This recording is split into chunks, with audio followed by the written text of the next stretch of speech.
Lanjutkan ke Padian, Pak. Saya mau langsung aja walaupun nggak ke kasus ya, Pak. Saudara ahli, Padian, ini kita panggil saudara ahli. Mohon ahli jelaskan apa yang dimaksudkan dengan RPJMN, Rencana Pembangunan Jangka Menengah, dan siapa yang menyusun RPJMN. Baik, terima kasih Yang Mulia Majelis. Jadi rencana jangka panjang menengah adalah dokumen perencanaan yang dilakukan untuk 5 tahun yang pada hakikatnya Yang Mulia disusun dan diikuti oleh kementerian lembaga yang kemudian disampaikan kepada Kementerian Keuangan dan Kementerian Perencanaan untuk dilakukan pembahasan. Demikian Yang Mulia Majelis. Oke. Berikutnya, apakah target dan kebutuhan pendanaan yang tercantum dalam RPJMN bersifat definitif atau masih indikatif? Mohon penjelasannya, saudara ahli. Baik Yang Mulia, karena rencana itu adalah tentu namanya juga dokumen rencana Yang Mulia, maka tentu bersifat pagu indikatif. Jadi tidak ada yang definitif. Jadi karena dia rencana dokumen perencanaan, maka indikatif yang nanti Yang Mulia disampaikan kepada untuk dibahas bersama nanti oleh Kementerian Keuangan dan Kementerian Perencanaan. Demikian Yang Mulia Majelis. Pertanyaan saya selanjutnya masih mengenai RPJMN, saudara ahli. Apakah peraturan perundang-undangan memungkinkan kementerian melakukan perubahan target dan kebutuhan pendanaan yang telah tercantum dalam RPJMN?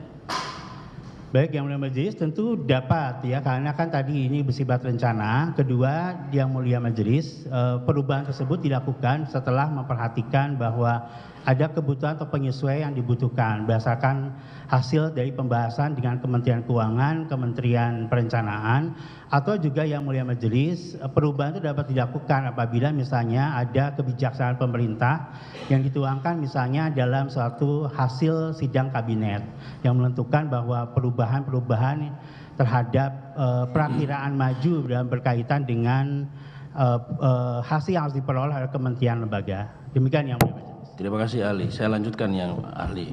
Tadi menyinggung sidang kabinet. Ini kebetulan nih. Pertanyaan selanjutnya, apabila ada arahan Presiden Republik Indonesia dalam rapat terbatas kabinet mengenai perubahan angka dalam RPJMN terhadap target suatu kementerian, apakah dapat dijadikan landasan bagi kementerian atau lembaga untuk melakukan penyesuaian program dan revisi anggaran? Bagaimana pendapat ahli? Baik Yang Mulia Majelis, jadi pasal 6 ayat 1 Undang-Undang 17/2003 tentang keuangan negara Yang Mulia Majelis dan penjelasan pasal 6 ayat 1 menyatakan bahwa Presiden berwenang sebagai pengelola keuangan negara dapat menetapkan keputusan tertentu di dalam kebijakan yang diputuskan dalam sidang kabinet. Nah, oleh sebab itu juga makanya Yang Mulia di dalam pasal 6 ayat 2 PMK tentang penyusunan RPJM dinyatakan bahwa perubahan terhadap pendanaan, pembiayaan atau alokasi anggaran dan juga rencana di dalam RPJM dapat juga diubah Yang Mulia berdasarkan hasil keputusan sidang kabinet. Jadi di situ dinyatakan bahwa apabila ada usulan perubahan terhadap itu disampaikan dalam sidang kabinet untuk ditetapkan keputusannya oleh Presiden. Jadi hasil sidang kabinet itu merupakan dasar hukum yang sama Yang Mulia dalam pelaksanaan penyusunan rencana anggaran dan juga pembiayaan nanti. Demikian Yang Mulia. Terima kasih saudara ahli. Masih saya lanjutkan. Dalam sidang kabinet tersebut, kemudian Presiden meminta percepatan dalam sektor tertentu sehingga target dan pendanaan meningkat jauh dari apa yang sudah diatur dalam RPJMN. Apakah hal demikian, peningkatan tersebut menjadikan alokasi anggaran menjadi sah dan tidak melawan hukum?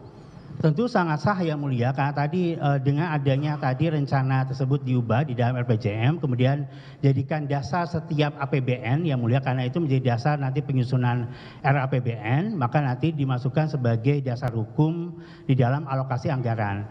Yang Mulia Majelis, dalam pasal 3 ayat 1 Undang-Undang 1 2004, APBN merupakan dasar hukum di dalam penerimaan dan pengeluaran APBN. Jadi kalau sudah di sidang kabinet dalam rencana dituangkan, dirumuskan pelaksanaan di dalam APBN, maka itu menjadi dasar yang sah untuk mengeluarkan uang. Demikian Yang Mulia Majelis. Terima kasih ahli. Selanjutnya saya mau mengetahui pendapat ahli peran Menteri dalam penyusunan RKKL berdasarkan Peraturan Menteri Keuangan Republik Indonesia nomor 208 PMK 02 2019. Pertanyaan saya pertama, saudara ahli, bagaimana proses penyusunan rencana keuangan tahunan kementerian? Apakah saudara ahli dapat menjelaskan singkat?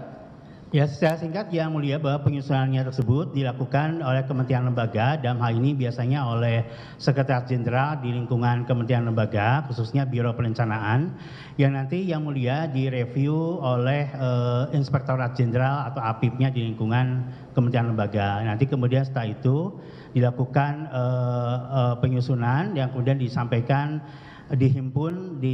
kepada Menteri Keuangan dan Menteri Pertahanan Pembangunan yang ditandatangani oleh Menteri. Demikian. Terima kasih, saudara ahli. Saya lanjutkan. Dengan adanya keterlibatan tadi ada Sekjen, Biro Perencanaan, APIP, dengan adanya penelitian atau review secara berjenjang, baik oleh Sekjen, Biro Perencanaan, APIP, apakah Menteri masih dibebankan kewajiban untuk melakukan penelitian sendiri terhadap RKAKL? Tentu tidak yang mulia, sebagai pengguna anggaran kan sudah semua didelegasikan yang mulia, pagi dalam PMK kewenangan-kewenangan itu sudah diserahkan kepada tadi Kepala Biro Perencanaan dan juga kepada review oleh APIP-nya. Jadi tidak ada keharusan atau kewajiban bahkan ujuk-ujuk kemudian Menteri melakukan penelitian. Jadi tidak mungkin itu dilakukan yang mulia majelis. Terima kasih saudara. Saya lanjutkan. Dokumen apa yang dijadikan acuan dalam penyusunan RKAKL? Apakah RPJMN atau RKP, Rencana Kerja Pemerintah? Bagaimana pendapat saudara ahli? Ya, dalam PMK yang mulia tentu di dalam Rencana Kerja Pemerintah, gitu yang mulia. Selanjutnya, apa peran Menteri dalam penyusunan RKAKL menurut pendapat ahli? Ya, di PMK yang mulia hanya menandatangani surat pengantar yang disampaikan kepada Menteri Keuangan dan Menteri Perencanaan Pembangunan. Demikian yang mulia. Terima kasih saudara ahli. Pertanyaan berikutnya, apakah usulan anggaran yang diajukan oleh kementerian lembaga dapat ditolak? Apabila syarat atau dokumen perencanaan tidak lengkap, apa yang dapat dilakukan oleh Dirjen Anggaran? Bagaimana pendapat ahli? Ya, Dirjen Anggaran biasanya yang mulia meminta agar diperbaiki beberapa hal yang sesuai dengan tadi rencana dokumen perencanaan dan alokasi yang disediakan. Jadi dikembalikan untuk kemudian kembali diteliti dan direview oleh APIP maupun Biro Perencanaan. Demikian yang mulia. Oke. Selanjutnya dalam proses perencanaan anggaran ini, apabila suatu program kerja pemerintah telah menjadi undang-undang APBN yang disahkan oleh DPR, apakah program kerja tersebut telah sesuai dengan peraturan perundang-undangan dan memenuhi semua prasyarat dan prosedur administrasi negara? Bagaimana pendapat ahli? Ya, jelas tentu yang mulia tadi saya sampaikan bahwa dokumen perencanaan dan juga APBN merupakan dasar hukum bagi pelaksanaan tindakan rencana pemerintah maupun juga dalam hal alokasi pembiayaannya. Jadi dengan adanya dasar hukum itu yang mulia majelis menjadi tindakan yang sah dalam rangka perencanaan dan penganggaran. Demikian yang mulia. Terima kasih ahli. Selanjutnya, apakah jika program kerja kementerian telah tercantum dalam peraturan presiden tentang rencana kerja pemerintah, program kerja tersebut telah memenuhi semua prasyarat dan prosedur administrasi negara? Bagaimana pendapat ahli? Ya, tentu yang mulia sudah sah karena tadi akan sesuai dengan pasal 52 ayat 1 Undang-Undang 314 yang mulia majelis kan sepanjang sudah sesuai dengan kewenangannya, sesuai prosedur dan substansinya, alas syarat dan prosedurnya sudah diikuti, formatnya sudah diikuti, maka merupakan keputusan dan tindakan yang sah. Demikian yang mulia majelis. Terima kasih ahli. Selanjutnya, bagaimana sifat atau kekuatan hukum Undang-Undang APBN, saudara ahli? Apakah kegiatan yang masuk ke Undang-Undang APBN wajib dilaksanakan atau diimplementasikan? Bagaimana pendapat ahli? Ya, tentu wajib direalisasikan yang mulia, karena kan tadi saya lagi pasal 3 ayat 1 Undang-Undang 1 2004, Undang-Undang APBN merupakan dasar hukum dalam penerimaan dan juga pengeluaran negara. Demikian yang mulia majelis. Terima kasih ahli. Selanjutnya pertanyaan saya, mohon ahli menjelaskan jenis pelimpahan wewenang dalam hukum administrasi negara. Jadi dalam teori hukum administrasi yang mulia dikenal adanya delegasi dan mandat. Delegasi yang mulia artinya penyerahan. Saya singkat yang mulia. Kalau mandat yang mulia itu adalah pelimpahan, itulah bedanya. Kalau delegasi yang mulia karena penyerahan, tanggung jawab, tanggung gugat berpindah. Sedangkan kalau mandat, maka tanggung jawab dan tanggung gugat tetap pada pemberi mandat. Makanya dalam dokumen yang mulia majelis, delegasi langsung ditandatangan oleh pejabat yang menerima delegasi.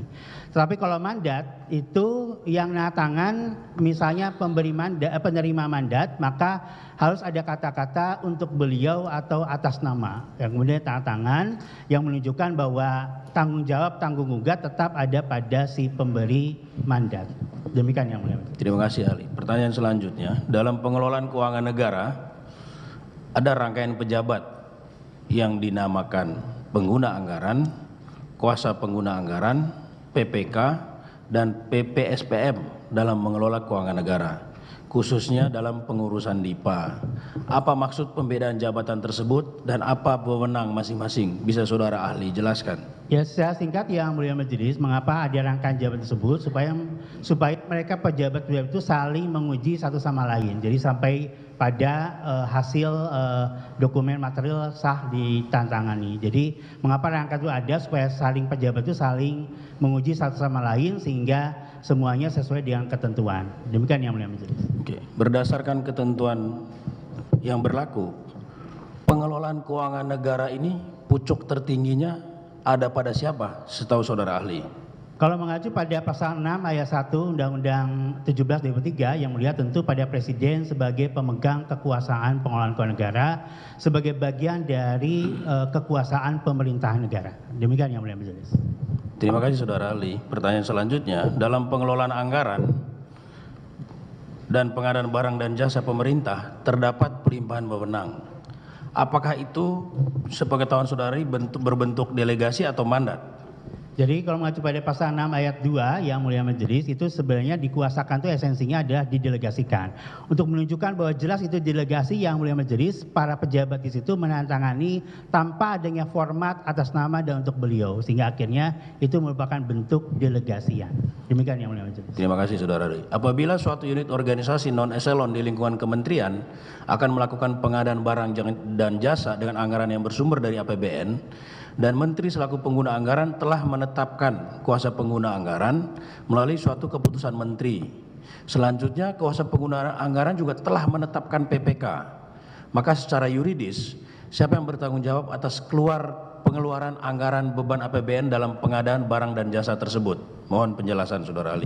Baik yang mulia majelis, jadi dalam PP 45 2013 tentang pelaksanaan APBN telah terbagi semuanya yang mulia.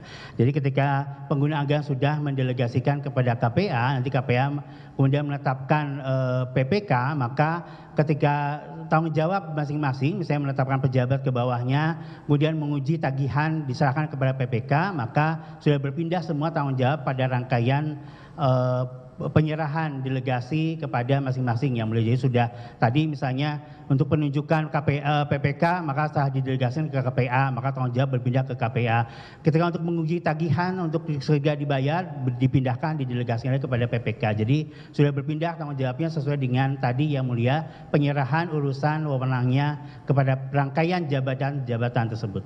Demikian yang mulia majelis. Terima kasih ahli. Pertanyaan selanjutnya, tanggung jawab apa saudara ahli yang masih melekat pada pengguna anggaran ketika sudah mendelegasikan kewenangan? Mohon ya kalau mengacu pada PMK yang mulia dan PP 45 2013 hanya pada masih menetapkan kuasa pengguna anggaran saja. Sementara untuk rangkaian jabatan lain dan pelaksanaan semua rangkaian di dalam pasal 18 ayat 2 menandatangani dokumen semuanya sudah dipindahkan kepada pejabat di KPA maupun rangkaian jabatan lainnya. Begitu yang mulia majelis. Terima kasih saudara ahli. Pertanyaan selanjutnya, menurut ahli, dalam hal delegasi wewenang telah dilakukan kepada pejabat yang ditunjuk, apakah dimungkinkan pejabat pemberi delegasi kembali ikut campur atau kembali mengurusi wewenang yang telah didelegasikan? Bagaimana pendapat ahli? Ya itu sangat tidak mungkin dan tidak diperbolehkan yang mulia karena tadi bahwa sudah berpindah kewenangannya kepada penerima delegasi. Sehingga kalaupun mau ditarik lagi ya aturan dasarnya ditarik dahulu gitu ya, tidak bisa begitu saja. Berbeda yang mulia dengan mandat bisa kapan saja dia melakukan perubahan. Tapi untuk delegasi kalau mau ditarik lagi, mau ikut lagi maka aturan dasarnya diubah terlebih dahulu. Terima kasih saudara.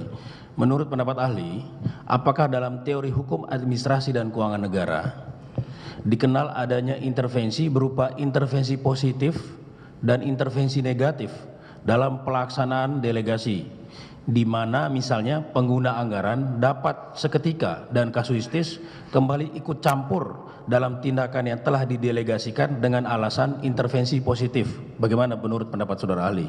Jadi yang mulia, sepanjang saya jadi 20 tahun mengajar hukum administrasi negara, tidak pernah dikenal atau literatur apapun intervensi itu ada yang positif, ada yang negatif gitu. Saya tidak pernah tahu yang mulia. Bahkan kalau mengacu pada Utrecht di bukunya kitab dalam bukunya untuk hukum administrasi negara, intervensi tidak ada yang positif dan negatif. Intervensi ya intervensi gitu ya, tidak ada yang negatif positif. Jadi intervensi pada hakikatnya atau tadi yang mulia, kalau pemberi delegasi mau ikut campur ya silakan, tapi ubah dulu aturan dasarnya. Jadi tidak bisa ujuk-ujuk menyatakan bahwa ini positif boleh diperbolehkan atau tidak boleh. Ya ubah dulu peraturan dasarnya untuk saya ikut campur, tapi kalau tidak bisa. Mau positif atau negatif pada hakikatnya tidak bisa yang mulia. Makanya adanya APIP itu disediakan supaya tadi yang mulia si pengguna anggaran tidak intervensi mau positif ya mau negatif ke, intinya APIP disediakan dalam rangka mengevaluasi. Jadi kalau misalnya ada apa-apa ya APIP lah yang kemudian diandalkan. Demikian yang mulia majelis. Terima kasih ahli. Sekarang saya mau mohon penjelasan ahli mengenai BLU nih, mengenai kedudukan BLU saudara ahli. Bagaimana kedudukan Menteri Teknis dan Menteri Keuangan dalam unit organisasi non-excellent BLU di lingkungan kementerian terkait?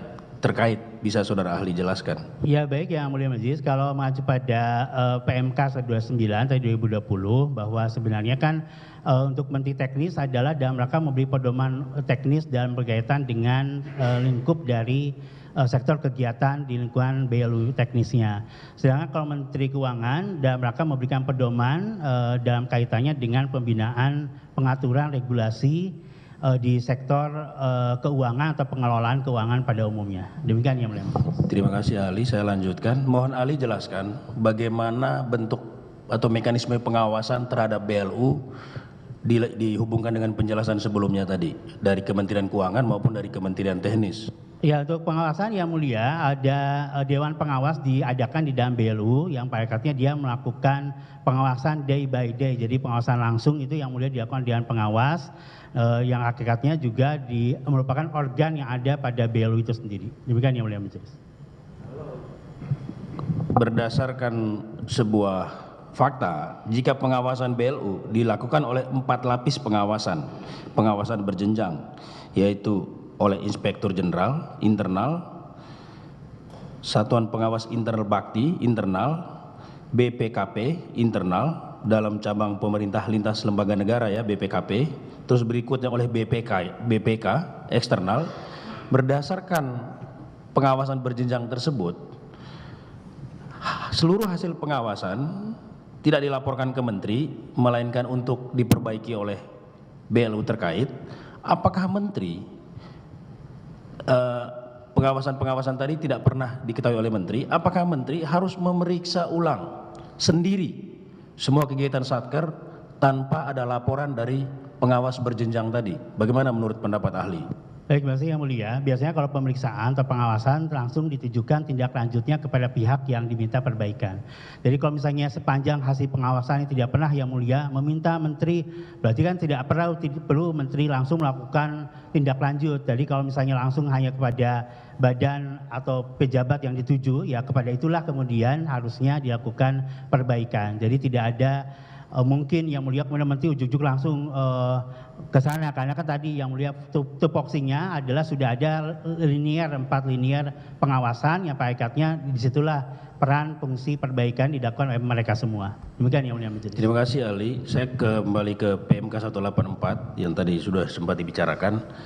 Sepengetahuan ahli, pertama pertanyaannya kepada siapa PMK tersebut ditujukan untuk dilaksanakan. Yang kedua, apakah penggunaan PMK tersebut masih membutuhkan persetujuan pengguna anggaran? Yang ketiga, pertanyaannya, apabila dalam persidangan telah terungkap pengguna anggaran tidak pernah melakukan intervensi atas penggunaan PMK, atas lelang dan kontrak, bagaimana menurut pendapat saudara ahli sesuai dengan tadi teori delegasi tadi? Ya, yang mulia majelis tadi PMK 184 tentang penggunaan anggaran dalam masa pandemi, pakaiannya kan ditujukan pada PPK dan KPA. Jadi tidak ada ditujukan pada PA yang kemudian mendapat melakukan review dan juga dokumen lainnya. Nah, pada hakikatnya yang mulia tentu tidak mungkin karena di situ tadi bahwa sudah didelegasikan, sudah kewenangannya masing-masing yang mulia, maka kemudian pejabat-pejabat yang tuju dalam PMK tersebut itulah yang kemudian menindaklanjuti dan menjadikan dasar PMK tersebut sebagai melakukan tindakan atau keputusan. Demikian yang mulia. Terima kasih ahli. Pertanyaan saya terakhir. Dalam penggunaan keuangan negara, perbuatan yang dapat dianggap memberi persetujuan atas suatu perubahan, penambahan anggaran, apakah benar bisa dilakukan dalam bentuk lisan? Sepengetahuan saudara ahli. Tentu tidak yang mulia, kalau mengacu pada pasal 18 Undang-Undang Perbelanjaan Negara tentu harus pakai dokumen material dan ditandatangani.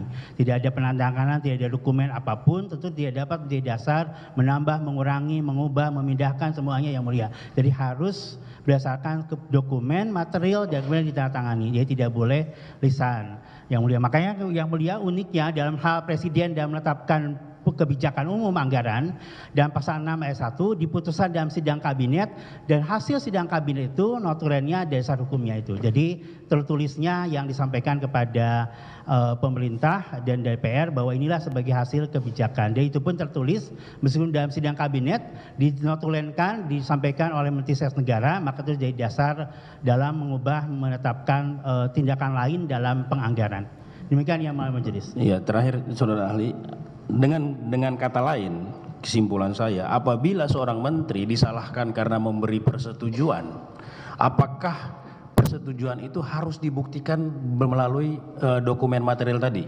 Ya, sangat jelas yang mulia bahwa harus dengan dokumen material dan juga ditandatangani. Jadi bentuknya apa saja yang mulia, tapi harus ada dokumennya dan ditandatangani. Tidak ada itu berarti ya tidak ada tindakan apapun. Demikian yang mulia Majelis. Terima kasih saudara ahli. Dari kami cukup yang mulia untuk ahli